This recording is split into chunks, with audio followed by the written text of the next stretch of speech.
Okay, almost done. Yeah, only two parts missing. We will have to do the hat, but the only thing that remains here on the figure is actually the shoulder pad. Mm-hmm. The shoulder pad is quite full of details.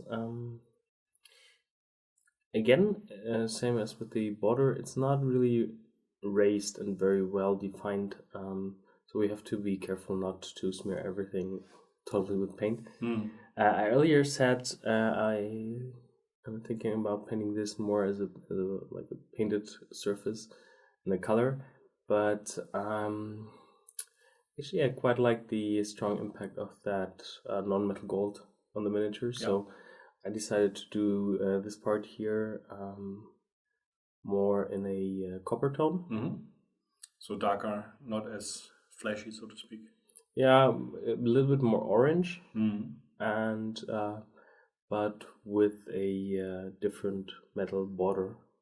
Okay. Add some Scrofulous brown from Game Color to the palette. You can see that it's back here, it's quite orange.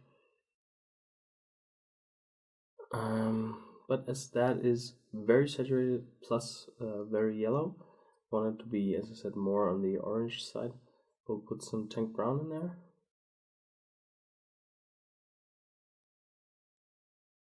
And also a bit of the red.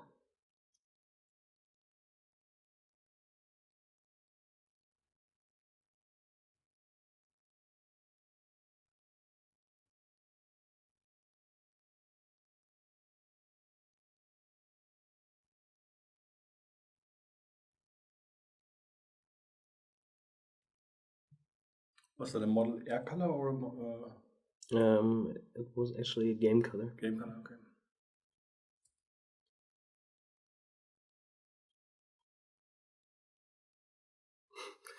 I know exactly what you ask, because the paint is rather thin. Yeah. And yeah, even I shook the bottle quite a bit. Yeah, I can attest to that. Even though the color seems to be quite thin, which is not too bad. So I want the color to remain pretty dark, so some of that black shining through is not a problem.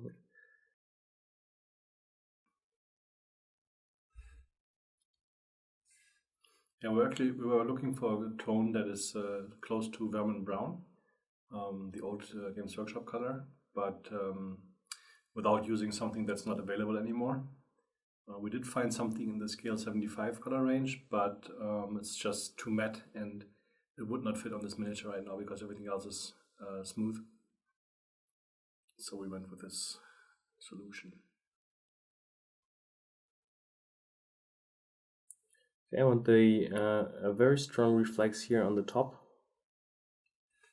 and I will do that with a loaded brush and some white on the tip. No surprise there.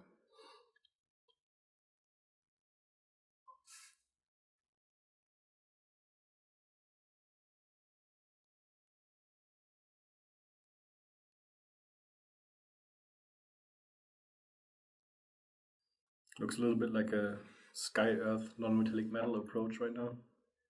Yeah, at the moment is still quite strong in the middle here.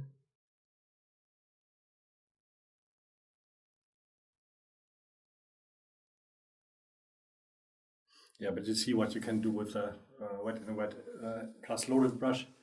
It's quite amazing. Yeah, added a bit more tank brown because I don't want it to be too golden-like in the finish.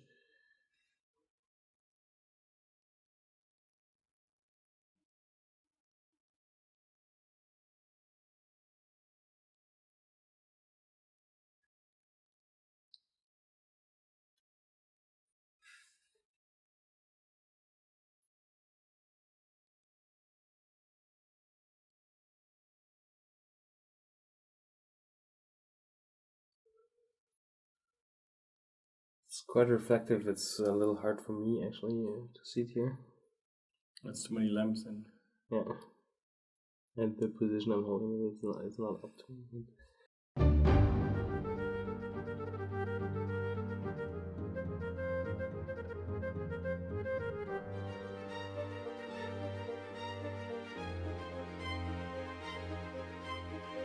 Is that the base color now again? Is a glaze or?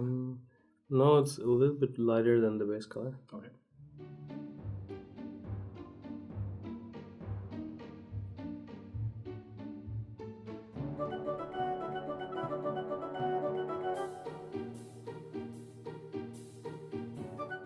Yeah, you can see and hear maybe Ben actually blowing on the shoulder pad just to make it dry a little faster.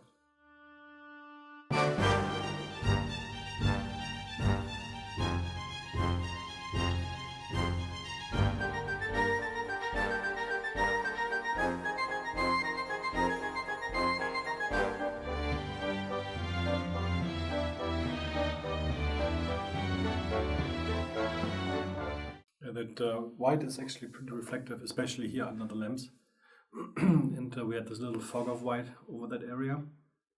And just by glazing over it again with the base tone, it's basically vanishing completely.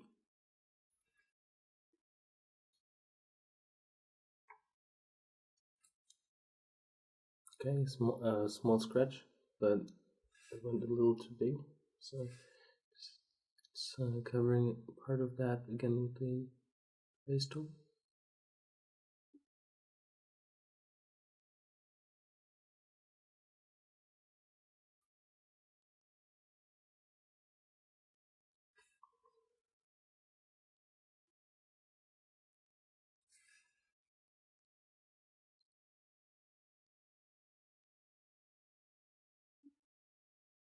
And now I'm just, where I have the main highlight, I'm just adding some scratches and little dots to make the metal look more worn, to give some texture.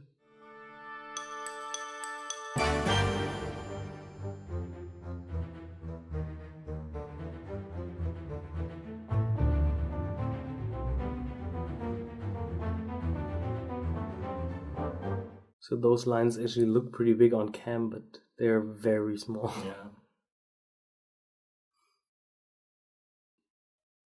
Yeah, let's look at Ben's hand compared to the miniature. The miniature is about as big as his thumb.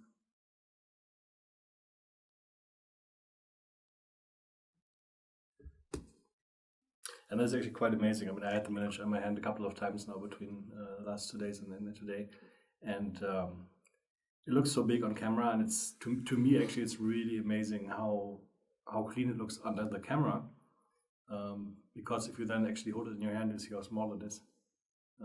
It's astonishing. All right.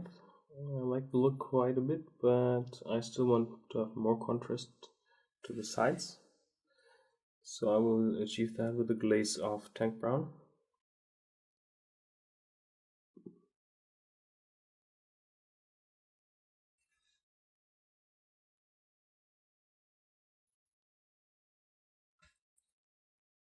Clean brush. See, in theory, I know exactly what Ben is doing. But without glasses, I'm not even going to try. Nice. I have to wear, I'm a little older than Ben, I have to wear my magnifying glasses.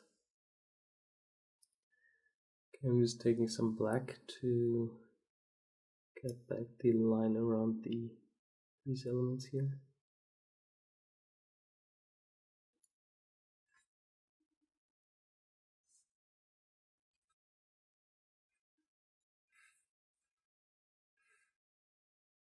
Again, here actually the consistency for work like that is quite important, because you don't want the color to run all over the surface, but you want it to line just the inside of the element.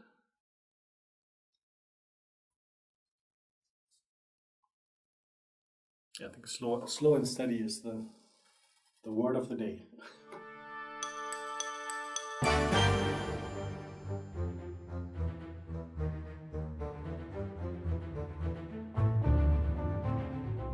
decided yet what kind of color the border will have? It's going to be like a really shiny metallic metal color, or?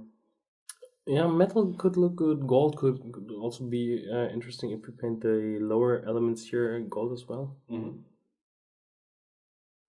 So I think I tend for gold. Mm-hmm. It's not a stronger contrast. If you did metal, it's going to be like warm, cold, light, dark, all kinds of contrasts going on.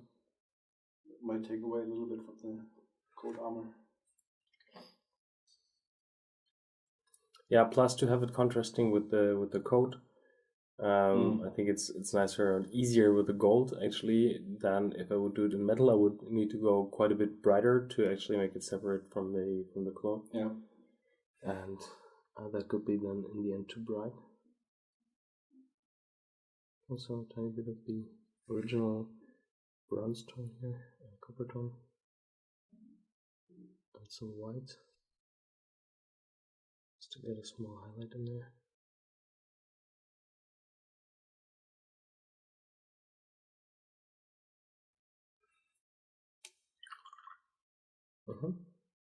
It looks quite strong at the moment, but I think once we put the gold next to it, yeah, will look quite okay. Okay, and now for the gold borders. I will take some of the Japanese uniform. This time again, mix it with a bit of black.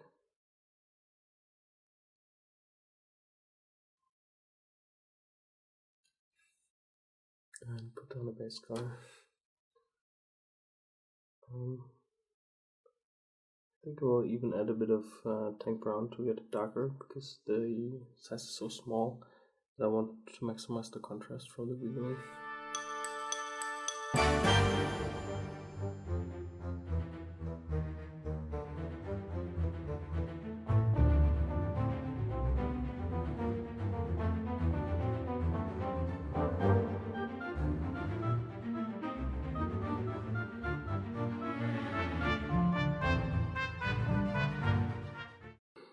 Okay, we have to make sure that we are a bit brighter in the here in the middle, because that would be the continuous line of highlight here. Some dark color. Yeah, this is actually really nice to see right now, that that white and red on that really small spot as well. Actually, it works particularly well also on small spots. Yeah. Larger areas are sometimes a little trickier. Okay, just some black paint. Get the separation line here.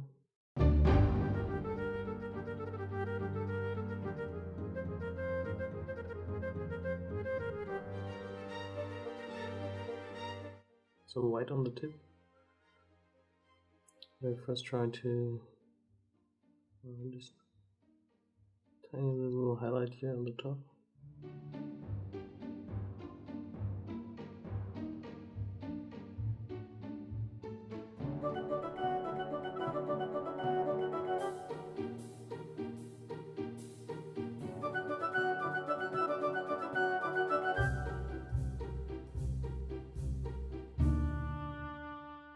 And also here on the very edge.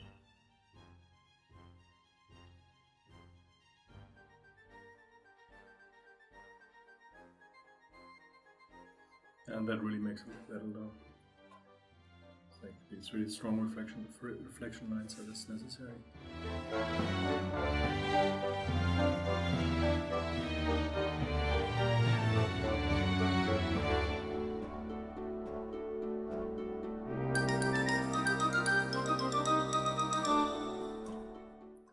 Okay, you can see I finished the lower border and also added some highlights here on the back part.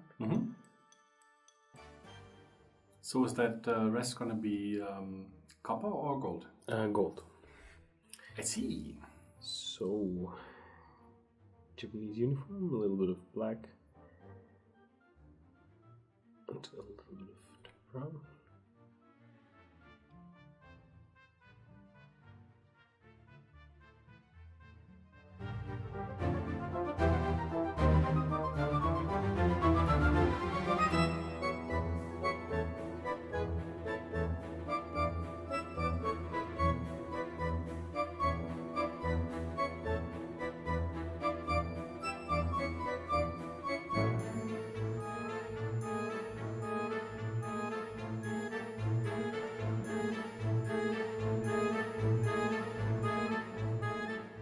Okay, so that was just the base color. So with a little loaded brush, we will just paint our continuous highlight here. Just an extension of the top highlight, basically. And that's really the one reason why we show this. I mean, we've seen enough gold already, but the position of the highlight here is important.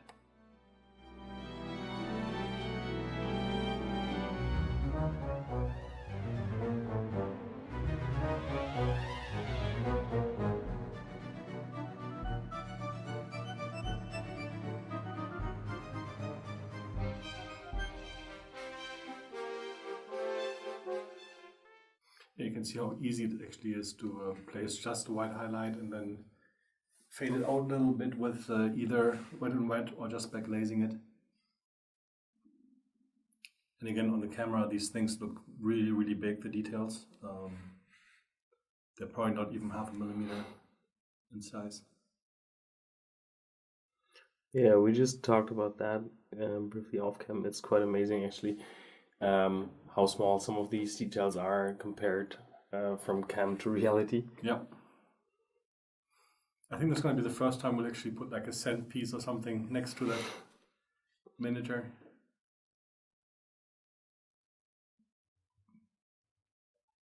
And it's not that the miniature is smaller than other miniatures, it's still the same scale, but the level of detail on this miniature is quite amazing for that size.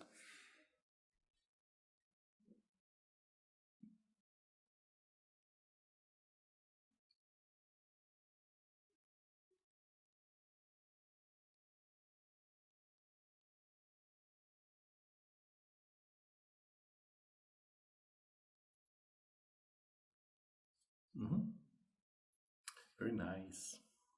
Yeah, I like it looks really very shiny. And also just here, same as I did on the front, some little highlight dots.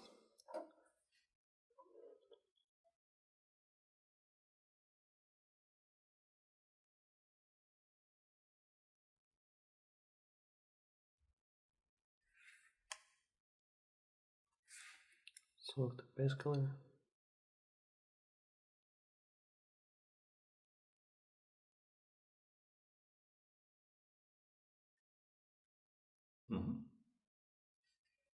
Very cool.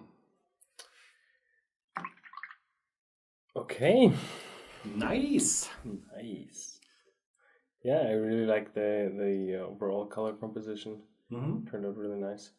And for the most part, we actually stuck to the artwork as well, with a couple of exceptions. But yeah, I think it turned out really nice.